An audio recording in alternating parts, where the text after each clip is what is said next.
everyone, this is Sandra from Medical Trek Nepal. Today I'm going to show you how to pack for a cool weather trek, typically in autumn for Nepal Medical Trek, or this would be good for any trek. We're going to pack light and we're going to keep our things simple.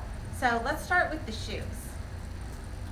You can see I'm wearing what's called approach shoes, but they're really great for trekking. They're not high like trekking boots, but they're super comfortable and they're well broken in. However, you might also want to opt for trekking boots that have higher tops to support the ankles. As you can see, these are really well worn. They're old, but they're a good brand and they're still strong where they need to support your foot, and that's what you want. You don't want brand new trekking shoes. They should be very well worn in so that you don't get blisters. You also want to have a pair of flip-flops or something to wear around your camp in the evenings. Chacos are good, or anything you can slide on that you can keep your socks on and put on some shoes. Sports shoes are also good, but you want to have an extra pair to give your feet a break at the end of the day. So let's go through what we're going to pack in here. We're going to use this really small backpack. This is about a 20-liter backpack, and we can fit everything that we need for our 10-day trek in here. So let's go through the items. I have a thermal sports shirt that has a high collar for cold nights. It probably, if you're trekking in October, November in Nepal, it's not going to be very cold during the day, but it will get down to around 50 degrees Fahrenheit or 10 degrees Celsius at night. So you want to have that to layer with these quick dry type shirts. So this is a sports shirt. It's really quick dry. You're going to be able to wash it out every other day as needed. I've got 2 of those. I've got an extra pair of quick dry trekking pants, similar to the ones that I'm wearing, slightly different color. I've got the ever so important bandana. Slip 1 or 2 of these into your backpack. You're going to use this thing for everything. You're going to use it for a face cloth to wash your face. You're going to tie it around your bandana and wipe the sweat off of your face when you need it. You might wear it around your head for a scarf. And again, these things dry really quickly, so you can wash it out and use it for something different the next day. If you'd like to wear caps, you have a cap.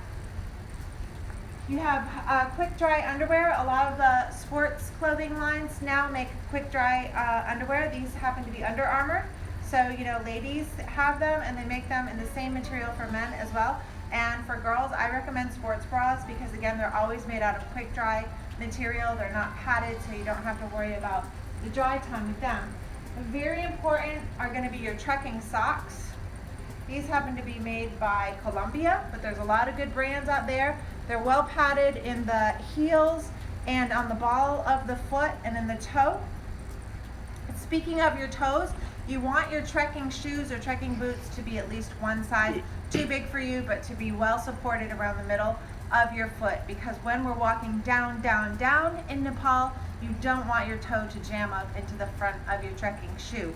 So make sure they're slightly big for you. I've got 3 pairs of socks here, which again I would plan to wash out and dry in the sun on our trekking days.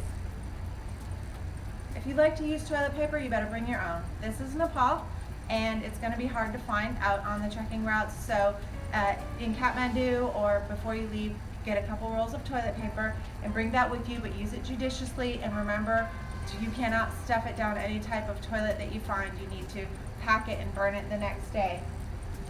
I also have a battery pack for any electronic equipment that I might take. Some first aid stuff. If you're on Medical Trek Nepal, you will have an entire pharmacy with you, so you don't need much first aid, but I have something. Duct tape is very important anywhere you go, survival thing. A little bit of ibuprofen, some sunglasses. You've got personal items here. You need something like quite small for that, but make sure you have sunblock, obviously your toothbrush, and any personal hygiene products you need. Now, for washing, on a place like Medical Trek and on many treks in Nepal, you're only going to have maybe 2 chances to take any kind of a bath or wash your hair, so you don't need a lot of soap. I recommend like a light facial bar soap that you wouldn't mind even using on your hair because it's gentle, and then maybe something like a stronger soap that you could wash your clothes out with if you needed to. Even a deodorant soap is great for washing clothes. So I recommend that rather than taking a bunch of shampoos and bottles. You want to have a bunch of extra plastic bags. This is a 1-gallon bag, and this is just a regular Ziploc bag, so you can compartmentalize your things. And then for any dirty shoes or dirty laundry, you may want to have a couple plastic bags like this to fit in your pack. This is very important. You're going to want to have a fleece to layer with your thermal shirt or your other shirts. Have that here. And then I have this is a windbreaker jacket. It's fairly light but really windproof and rainproof. That's all I'm going to need for my 10-day trek. Now, let's see if it's all going to fit in my 20-liter backpack. So what we're going to do is we're going to start by rolling up our clothes. You want them to roll and then start putting them in.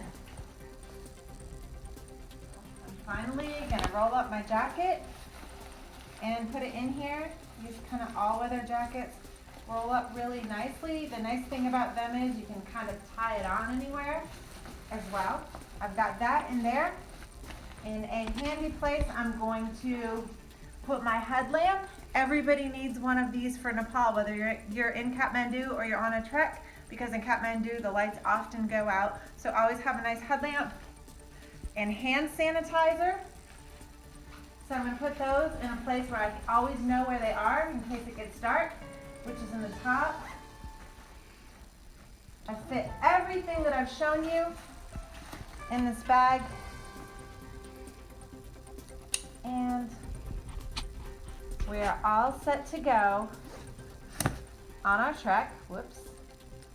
All set to go on our trek in this nice, small, light, easy bag, because remember, you're going to be walking up, up, up for hours at a time every day, and you want to be as light as possible. And I've fit everything that I've shown you in this bag. I've got my flip-flops on the side. You want to have a stainless steel water bottle for this side, and you'll be all set to go for your trek. My final tip for you is practice walking with your backpack every day, at least 1 hour, to build up your stamina and strength. Walking in Nepal is like walking up stair steps for a few hours per day. Your light backpack is going to start to feel heavy after a while, so the lighter the better. I hope you all enjoyed these tips and have a great time on Medical Trek Nepal or whatever trek you go on in the Great Himalaya.